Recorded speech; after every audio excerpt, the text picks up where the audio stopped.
Bueno, este es un breve video explicativo de la primera actividad. Es una actividad nueva que sumamos este año. El título es Estética Amerindia. Va a tener dos partes.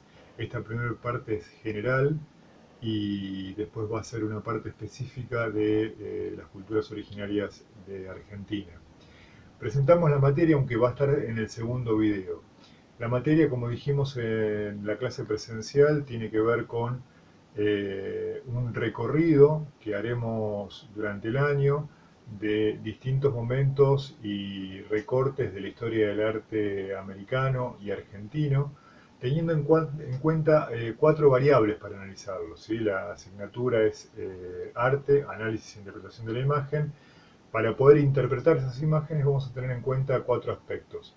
Por un lado, la estética. La estética tiene que ver con la sensibilidad del espectador, ¿sí?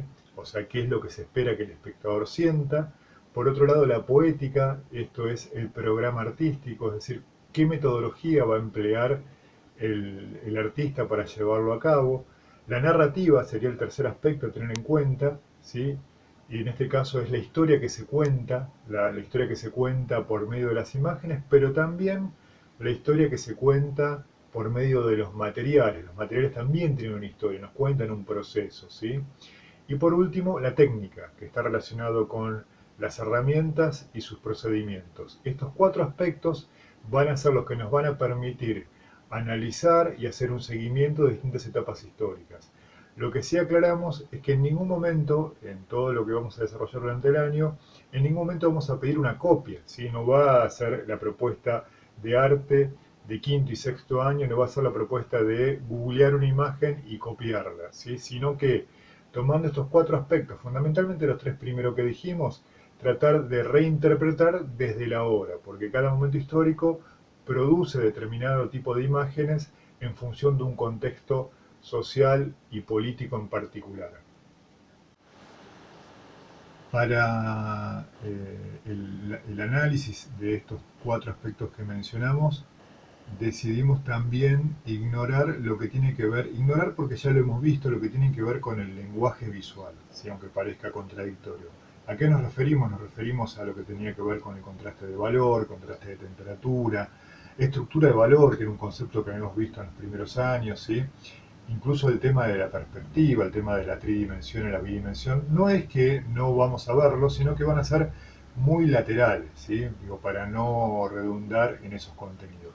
¿De dónde sacamos este material? Porque uno dice, bueno, ¿de dónde, cómo es que se le ocurrió a esta persona tener en cuenta esos cuatro aspectos? Yo lo menciono, yo sé que a lo mejor no interesa.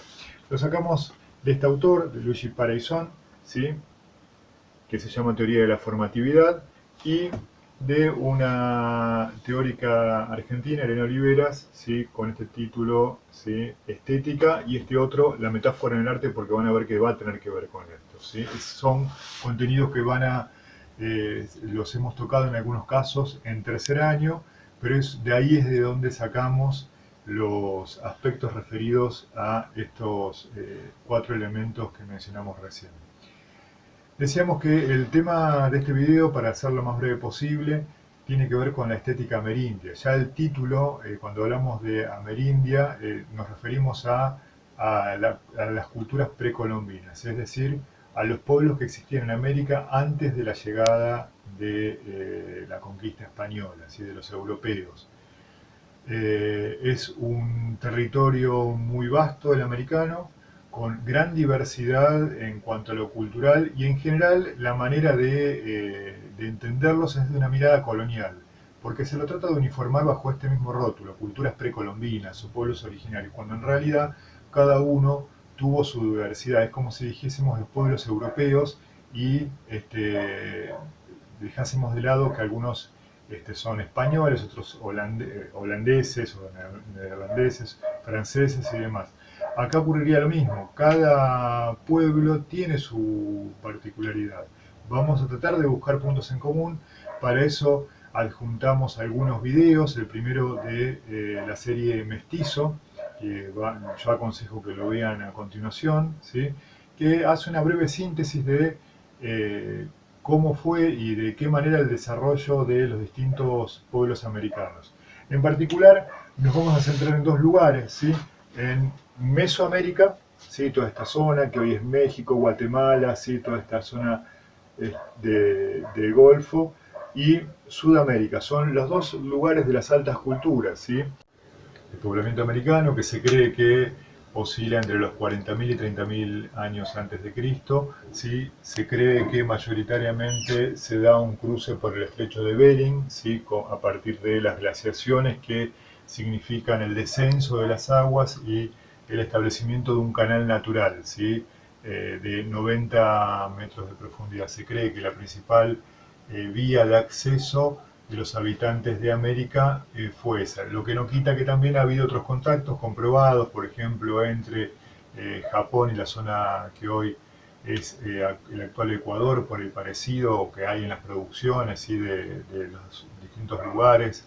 También de los vikingos en el año 1100 aproximadamente, con Erik el Rojo, que llega desde Noruega, la actual Noruega, a lo que es Groenlandia. O sea, hubo una serie de contactos, pero el más importante se da por el estrecho de Bering. La cuestión es que tarda más o menos 20.000 años el hombre en llegar desde el norte de América a lo que hoy es Ushuaia, y se fue asentando lentamente en distintos lugares. Primero fue persiguiendo grandes mamíferos. Cuando estos grandes mamíferos se extinguen, comienza a cazar pequeñas presas, y luego ya alrededor del año 5000 a.C. Comienza a domesticar determinados animales, como las llamas, alpacas, ¿sí? Y otros animales que podía haber en la zona. Hacia el 3000 a.C. logra la domesticación también de los cultivos, logra el dominio inicial de la agricultura. Esto va a permitir que empiece a sedentarizarse, o sea, a afincarse en un lugar, aunque esta sedentarización es relativa, porque a medida que se van agotando los terrenos donde se cultiva, tienen que ir cambiando. Esto es lo que va a pasar muy a menudo con la civilización maya, ¿sí? Por el tipo de cultivo que consistía en un cultivo intensivo a partir de la quema de bosques, ¿sí? Otras han desarrollado obras de canalización muy sofisticadas. La cuestión es que se van a desarrollar fundamentalmente, como decíamos, dos zonas, ¿sí? La zona mesoamericana, ¿sí? Que se la denomina de esa manera, que es el actual México, Honduras, Guatemala, ¿sí? Ahí va a ser una de las zonas de las altas culturas, y la otra zona es la del actual Perú y parte de Bolivia. Son los dos lugares. Se cree que, según nos comenta en un texto un teórico que se denomina Kubler, que hubo contactos esporádicos entre estos dos núcleos, pero que en realidad no fueron suficientes como para que sea algo intenso. Una característica de toda América también es que, por lo que se sabe hasta ahora, no conocían la rueda, ¿sí? Tampoco conocían el torno de pie, esto es la forma de producir alfarería, ¿sí? Con un torno girándolo con los pies para que dé una forma circular. En general se hacían a mano, se hacían con molde. Esto va a implicar determinadas particularidades en la producción, ¿sí? A pesar de esta cuestión que decíamos que cada pueblo tiene su particularidad, como vamos a ver en el video, que es muy general, conviene tener alguna cuestión de aspectos comunes, ¿sí? Entre las altas culturas en particular. Todas las altas culturas tienen una concepción del mundo mítica. ¿Qué quiere decir esto? Que tratan de explicar el mundo de manera causal a partir de determinados relatos, ¿sí? Buscan una explicación. En general, los protagonistas de estos relatos van a ser las fuerzas de la naturaleza, encarnado en tres animales en particular. Por un lado el jaguar va a ser una figura que se va a representar hasta la obsesión, tanto en Mesoamérica como en Sudamérica. Son particularmente claras las representaciones olmecas del jaguar, ¿sí? Y también en la cultura chavín. Realmente es un ser que despierta admiración y que se lo cree dotado de poderes sobrenaturales. Lo mismo va a pasar con los reptiles, con las serpientes y con las aves, ¿sí? De esa manera se van a representar, ¿sí? Se van a presentar los dioses, porque ellos creen, ¿sí? Los pueblos americanos, amerindios, creen que las representaciones que ellos hacen son los dioses figurados, los dioses realmente presentes. Lo que no existe en América es el concepto de arte como lo conocemos nosotros, eso lo van a escuchar bien en el video que van a ver a continuación, sino que en realidad son manifestaciones formales que tienen obviamente una estética que hoy a nosotros nos transmite determinados aspectos con los que vamos a tratar de desarrollar una propuesta, ¿sí? Lo que tuvimos en cuenta para todo esto que estamos diciendo es un teórico argentino que se llama César Sonderegger, ¿sí? Fueron dos textos que tuvimos en cuenta como para hacer esta síntesis muy esquemática que acabamos de decir, ¿sí? Bien, en resumen, ¿sí? Vamos a tratar de establecer estos cuatro aspectos, después que vean ustedes el video, estos cuatro aspectos que dijimos, como para poder caracterizar las culturas amerindias que tienen en común y poder desarrollar una propuesta personal. No una copia, sino una propuesta personal. Bien, ¿qué cuatro aspectos vamos a tener en cuenta de esta cultura amerindia, ¿sí? En principio vamos a decir que la estética, o sea, lo que se espera que el espectador sienta, es una sensación, por un lado, de horror, ¿sí? Que va a permitir cohesionar a sus sociedades, o sea, va a permitir mantenerlas unidas. Dijimos que un estadio organizativo de una sociedad se basa en la desigualdad, ¿sí? Se basa en la desigualdad. Algunos son poseedores de los bienes de producción y otros tienen que trabajar. ¿Por qué? Porque los bienes disponibles no dan como para una distribución simétrica de la riqueza, sino que hay cierta desigualdad. Para garantizar esa desigualdad es necesaria cierta uso de la fuerza, que puede ser real o simbólica, ¿sí?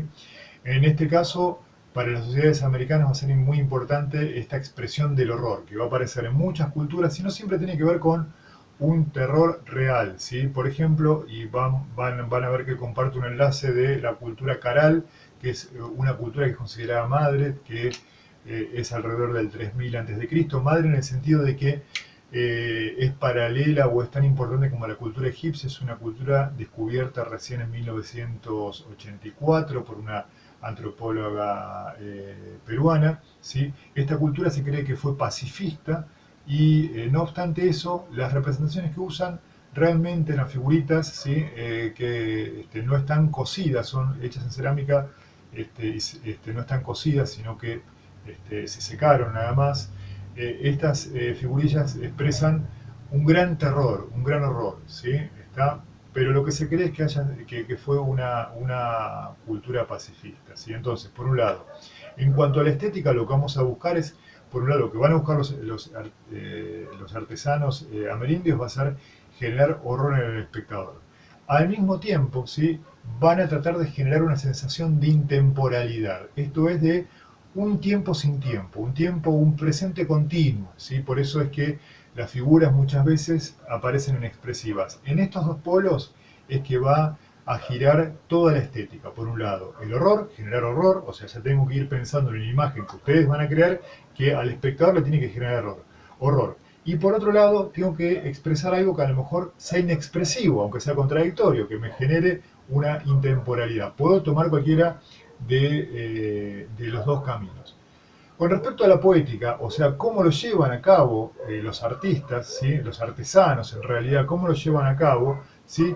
En principio lo van a llevar a cabo por medio de figuras retóricas, que después pasaremos a explicar. Esto es por figuras, ¿sí? Por formas que son lo contrario del lenguaje literal. Las formas retóricas más empleadas en América son la metáfora, la sinécdoque y en particular la metonimia. Después a continuación vamos a explicar qué quiere decir cada uno de estos recursos visuales con ejemplos, ¿sí?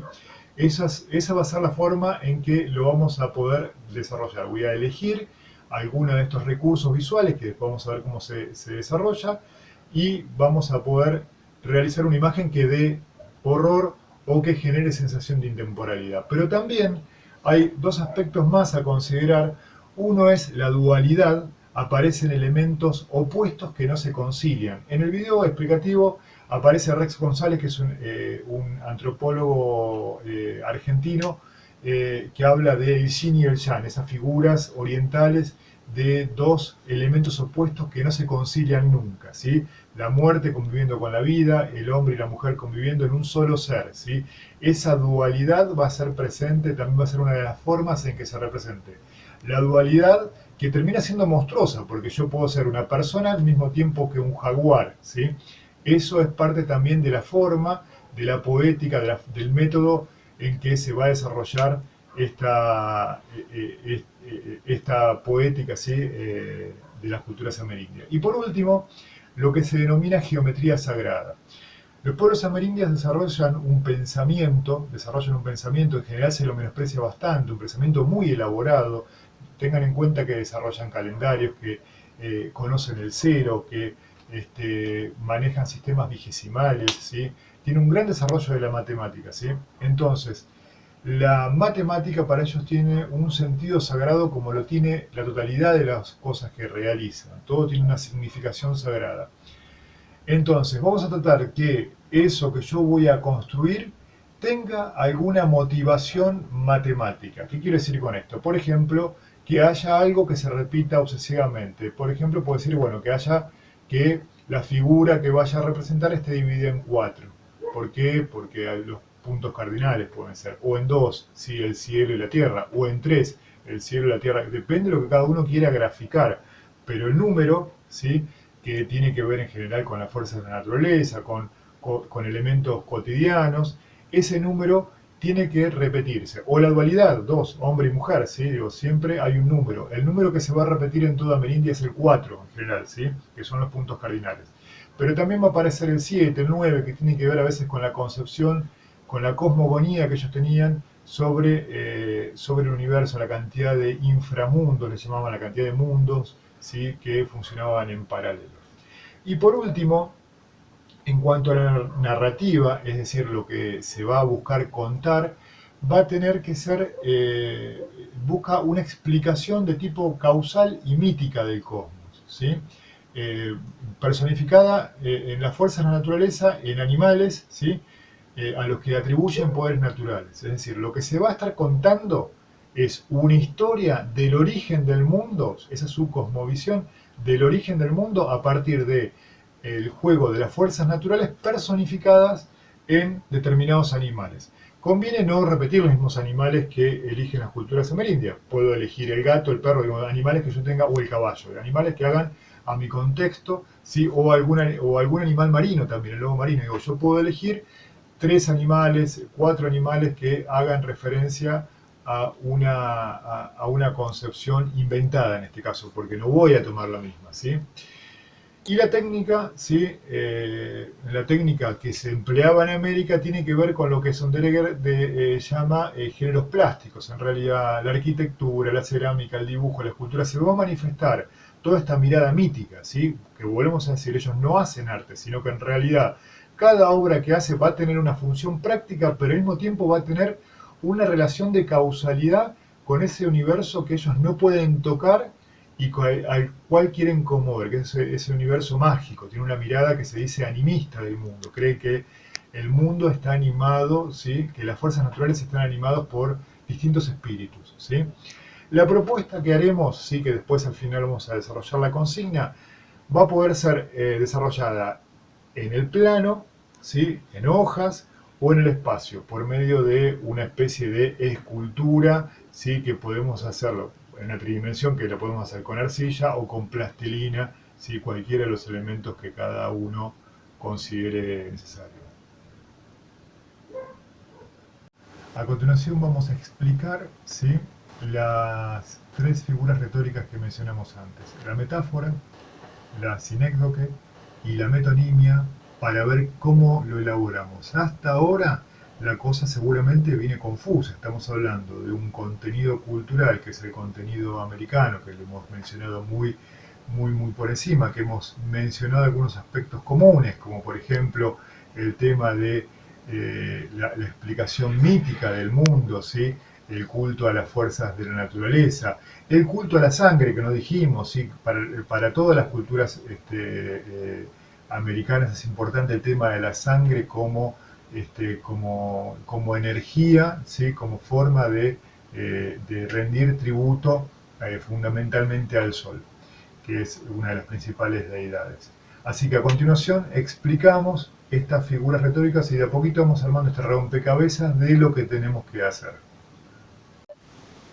Bueno, vamos a la explicación ahora de lo que habíamos anticipado, que son las figuras retóricas, ¿sí? Que son formas opuestas a lo literal, o sea, lo opuesto a una figura retórica es un diccionario, ¿sí? Son formas figuradas de hablar que tienen su origen en la literatura, pero que se emplean muy de continuo en las artes visuales. En particular, se usan mucho en el mundo de la publicidad. Vamos a dar algunos ejemplos para ver si terminamos de armar este rompecabezas del que veníamos mencionando. Dijimos, la primera figura retórica que mencionamos fue la metáfora. ¿Qué es la metáfora? La metáfora es el reemplazo de una forma por otra, ¿sí? Inevitablemente, en todos los casos de las figuras retóricas, tiene que haber cierta analogía, cierto parecido. En este caso, por ejemplo, reemplazamos una figura vegetal que puede ser un cactus con cafeteras metálicas, ¿sí? Tiene que tener algún parecido para que se pueda entender la metáfora, ¿sí? Esa es la primera, hay una sustitución, ¿sí? Acá lo mismo, en el caso del elefante, ¿sí? Esto es un horno africano, por lo menos por lo que se puede saber, es una forma metálica que sumada a esa manguera puede dar la sensación de una suerte de elefante o de monstruo, ¿sí? Pero tiene que haber una analogía, un parecido para que lo pueda reemplazar, ¿sí? Siempre va a haber dos elementos, un modificador y un sujeto, ¿sí? El sujeto es, en este caso, el elefante que recibe la influencia del modificador, que es esto de metal. Se influencian los dos recíprocamente, ¿sí? El elefante adquiere cualidades metálicas, pero también este elemento adquiere cualidades de elefante, ¿sí? ¿Está? Lo mismo que el cactus. El cactus adquiere cualidades metálicas, pero también las cafeteras adquieren cualidades del cactus. Son elementos, las figuras retóricas son formas muy fuertes que penetran muy claramente en nuestra sensibilidad y que incluso son difíciles de olvidar. Van a ver que muchas de estas cosas se van a acordar durante mucho tiempo. Otro ejemplo, ¿sí? De Raquel Forner. El anterior era de Max Ernst, un artista europeo que hemos visto en varias oportunidades. Esta es Argentina, ¿sí? Acá, ¿en qué consiste la metáfora? En la mujer que se transforma en árbol, en rama, ¿sí? ¿Y en qué se parece? ¿Sí? En principio que son seres vivos, pero se puede parecer a todas el sistema circulatorio, las venas, y trata de buscar un equivalente, una analogía entre las venas y las raíces, ¿sí? ¿Está? Y ahí otra vez, si bien el sujeto, lo que va a ser modificado son las venas y el brazo, el modificador también adquiere su influencia, ¿sí? Porque uno de acá en más, cuando ve un árbol y cuando ve las raíces, a lo mejor se acuerda de esta metáfora que creó Raquel Forner y las va a pensar como si fuesen las venas del árbol, ¿sí? Los dos aspectos se van a influenciar recíprocamente. Esa es la potencia de la metáfora. Ahora, no cualquiera crea una metáfora, no se puede aprender a hacer metáforas. Son cuestiones que van surgiendo a partir de asociaciones y analogías, ¿sí? Vamos a otro ejemplo, a otra figura retórica, la sinécdoque. ¿Qué es la sinécdoque? Acá la mostramos bien sencillo, ¿sí? Este es un cuadro de Matisse, es la esposa de Matisse. Matisse es un pintor francés.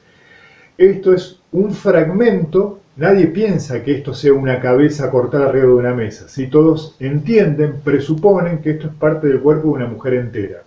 Esto, si bien es un encuadre, ¿sí? Determinado, ¿sí? Es un primer plano, también es una sinécdoque visual en el sentido de que yo entiendo, presupongo que esto no es una cabeza, sino que es una mujer entera, ¿sí? Es la parte por el todo, ¿sí? Yo entiendo que esto es una mujer, no una cabeza. Lo mismo va a pasar, a lo mejor, si se quiere, en este cuadro de Salvador Dalí, ¿sí?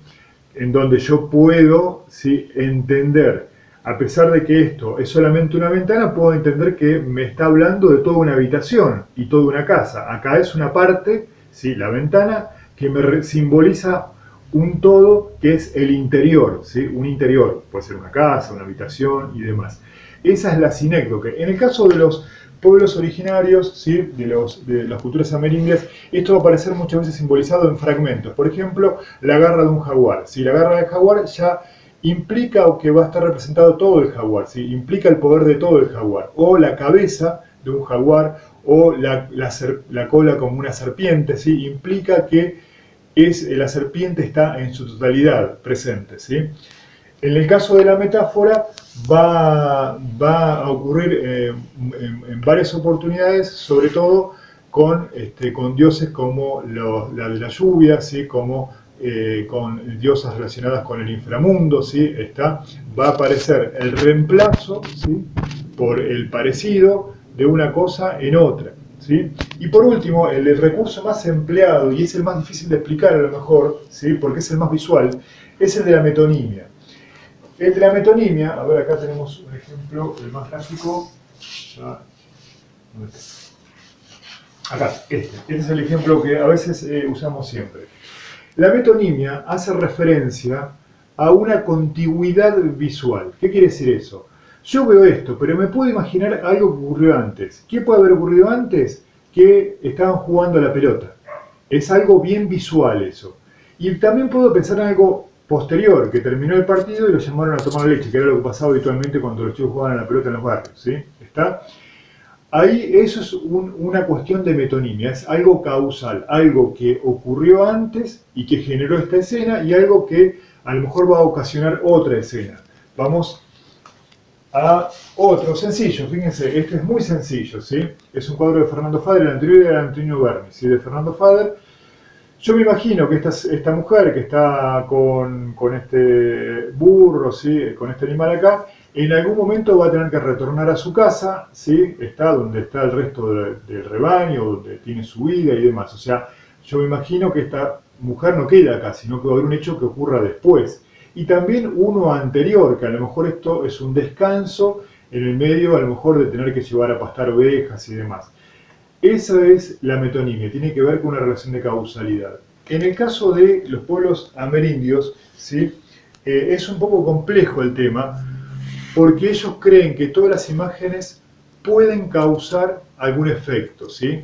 ¿Qué queremos decir? Que, por ejemplo, la garra del jaguar puede causar el efecto, ¿sí? Que genera el jaguar sobre la persona, que es tener el poder del jaguar, ¿sí? Yo puedo representar a la diosa de la lluvia, ¿sí? Que muchas veces aparece como si estuviese llorando, ¿sí? Llorando lágrimas que son lluvia, ahí tenemos una metáfora, pero también es una metonimia, porque ellos creen que eso va a causar una lluvia, ¿sí? Es la manera en que ellos pueden causar la lluvia. Eso tiene que ver con la causalidad. Hasta acá, yo sé que son conceptos complejos, pero son años quinto y sexto año, o sea, esto requiere cierta complejidad lo que estamos viendo, ¿sí? Hasta ahora dijimos que tenemos 4 aspectos para respetar, que tienen que ver con la estética, la poética, la narrativa y la técnica. Y dentro de la poética, por eso es que paramos a explicar esto un poquito, tenemos el uso de estas 3 figuras retóricas. Las que más se van a usar, la que más se va a usar va a ser, dijimos, la metonimia. Bueno, entonces para concluir esta primera propuesta de la materia de arte, vamos a explicitar la consigna, ¿sí? Que va a ser la de crear una deidad, un dios o diosa que represente las fuerzas de la naturaleza por medio del uso de uno o varios animales mezclados con seres humanos, ¿sí?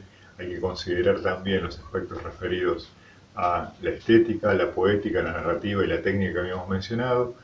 Puede resolverse en el plano, o sea, en la hoja, puede estar resuelto por medio de técnica mixta o en el espacio, en la tridimensión, por medio de arcilla o plastilina de color. Como venimos viendo, la propuesta tiene un desarrollo complejo, ¿sí? Lo que no quiere decir es que sea difícil, sino que tiene una complejidad que es necesario observar. O sea, la consigna no es únicamente ilustrar o simplemente hacer. Como venimos hablando ya desde el primer año, entendemos la asignatura educación artística y arte como una manifestación del pensamiento, en este caso del pensamiento visual. Por lo tanto, requiere una complejidad, requiere atender a cada una de las etapas, porque además tiene que haber una expresión personal, una interpretación personal de lo que uno quiere representar. El eje, ¿sí? El eje está puesta no tanto en la realización, que obviamente lo vamos a valorar, sino también en la capacidad de interpretar y en la capacidad de expresar múltiples respuestas que van a ser todas válidas. ¿Sí? Esa va a ser la diferencia, es la diferencia entre el arte en gran medida y la ciencia. Así que pondremos un plazo para la entrega. En clase presencial lo que iremos serán desarrollando los bocetos y los trabajos serán desarrollados en la casa y subidos al Classroom.